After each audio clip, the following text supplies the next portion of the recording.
ഇറാനിൽ നിന്ന് എണ്ണ വാങ്ങിയെന്ന് ആരോപിച്ച് 5 ചൈനീസ് റിഫൈനറികൾക്കെതിരെ അമേരിക്ക ഏർപ്പെടുത്തിയ ഉപരോധം ചൈനീസ് വാണിജ്യ മന്ത്രാലയം തടഞ്ഞു. യുഎസ് നടപടികൾ അന്താരാഷ്ട്ര നിയമങ്ങളുടെയും അന്താരാഷ്ട്ര ബന്ധങ്ങളുടെ അടിസ്ഥാന മാനദണ്ഡങ്ങളുടെയും ലംഘനമാണ് എന്ന് ശനിയാഴ്ച പുറപ്പെടുവിച്ച ഉത്തരവിൽ മന്ത്രാലയം പ്രസ്താവിച്ചു. കമ്പനികൾക്കെതിരായ പിഴകൾ നിയമപരമായി നടപ്പിലാക്കാനോ അംഗീകരിക്കാനോ അമേരിക്കയ്ക്ക് കഴിയില്ലെന്നും തങ്ങളുടെ കമ്പനികളുടെ നിയമപരമായ അവകാശങ്ങൾ സംരക്ഷിക്കാൻ ചൈന ബാധ്യസ്ഥരാണെന്നും മന്ത്രാലയം വ്യക്തമാക്കി.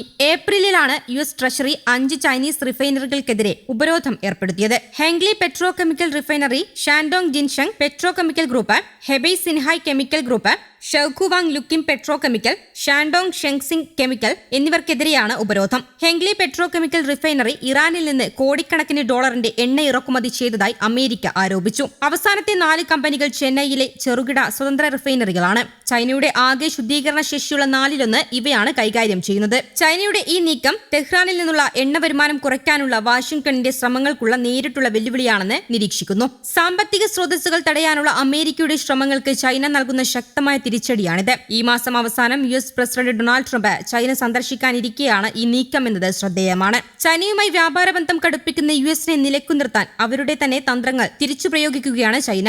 യുഎസ് കമ്പനികളുടെ സാങ്കേതികവിദ്യ ചൈനീസ് കമ്പനികൾക്ക് ലഭ്യമാകുന്നത് തടയുന്ന ഫോറിൻ ഡയറക്ട് പ്രൊഡക്റ്റ് റൂളിന്റെ സമാനമായ നടപടിയുമായാണ് ചൈന രംഗത്തെത്തിയത്. യുഎസ് സാങ്കേതികവിദ്യ ഉപയോഗിക്കുന്ന വിദേശത്ത് നിർമ്മിക്കുന്ന ഉൽപ്പന്നങ്ങളെ നിയന്ത്രിക്കാനാണ് ഈ നിയമം ഉപയോഗിക്കുന്നത്. പ്രധാനമായും ചൈനയെ ലക്ഷ്യമിട്ടുള്ള തന്ത്രമാണിത്. ഇപ്പോൾ അപൂർവ ധാതുക്കളുടെ കാര്യത്തിൽ ചൈനയും സമാനമായ നീക്കമാണ് നടത്തുന്നത്. ചൈനയിൽ നിന്നുള്ള അപൂർവ ധാതുകാന്തങ്ങൾ കയറ്റുമതി ചെയ്യണമെങ്കിൽ വിദേശ സ്ഥാപനങ്ങൾ സർക്കാർ അനുമതി നേടണമെന്നാണ് ഇപ്പോൾ ചൈനീസ് ഭരണകൂടത്തിന്റെ നിർദ്ദേശം. അപൂർവ ധാതുക്കളുടെ കാര്യത്തിൽ വിദേശ ആശ്രിതത്വം കൂടുതലുള്ള രാജ്യമാണ് യുഎസ്. ചൈനീസ് നിയന്ത്രണം യുഎസിന്റെ പല പദ്ധതികളെയും ഗുരുതരമായി ബാധിക്കും. പുതിയ നീക്കം അനുസരിച്ച് ചൈനീസ് അപൂർവ ധാതുക്കളുടെ ചെറിയ അംശങ്ങൾ അടങ്ങിയതോ ചൈനീസ് സാങ്കേതികവിദ്യ ഉപയോഗിച്ച് നിർമ്മിച്ചതോ ആയ കാന്തങ്ങൾ കയറ്റുമതി ചെയ്യുന്നതിന് വിദേശ സ്ഥാപനങ്ങൾക്ക് ഇനി ചൈനീസ് സർക്കാരിന്റെ അംഗീകാരം ആവശ്യമാണ്. യുഎസിനെ മാത്രമല്ല പല സുപ്രധാന ഇലക്ട്രോണിക്സ് ഉപകരണങ്ങളുടെ ആഗോള വിതരണത്താലും ചൈനീസ് നിയന്ത്രണത്തിന് കീഴിലാക്കുന്ന നടപടിയാണിത്.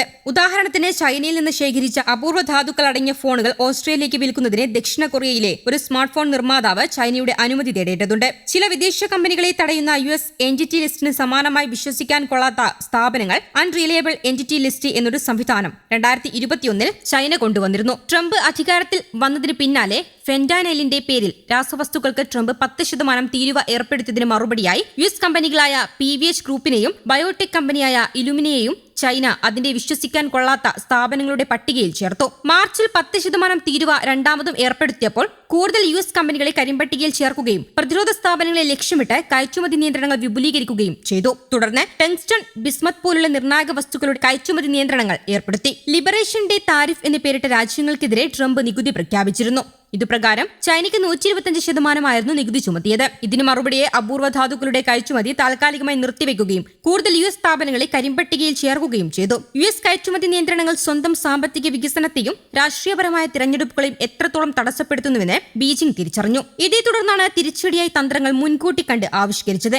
ചൈനയുമായി 2018 വ്യാപാര യുദ്ധം ഉണ്ടായപ്പോൾ തന്നെ സമാനമായ പ്രശ്നങ്ങൾക്ക് അവർ യുഎസിനായി മറ്റൊരു പദ്ധതി തയ്യാറാക്കിയിരുന്നു. അതാണ് ഇപ്പോൾ നടപ്പിലാക്കിക്കൊണ്ടിരിക്കുന്നത്. തങ്ങളുമായി മികച്ചൊരു വ്യാപാര കരാറിൽ ഏർപ്പെട്ടില്ലെങ്കിൽ ചൈനയ്ക്കെതിരായ നികുതി 155% വർദ്ധിപ്പിക്കുമെന്നാണ് ട്രംപിന്റെ ഭീഷണി. നവംബർ 1 മുൻപ് വ്യാപാര കരാറിൽ എത്തണമെന്നാണ് ട്രംപിന്റെ ഭീഷണി. അതിനു മുന്നിൽ മുട്ടുമടക്കാൻ ചൈന തയ്യാറല്ല. വ്യാപാര തർക്കത്തിൽ സ്വന്തം ശക്തിയും ദൗർബല്യവും എന്തൊക്കെയെന്ന് ചൈന തിരിച്ചറിഞ്ഞിട്ടുണ്ട്. News desk Kerala Kaumudi.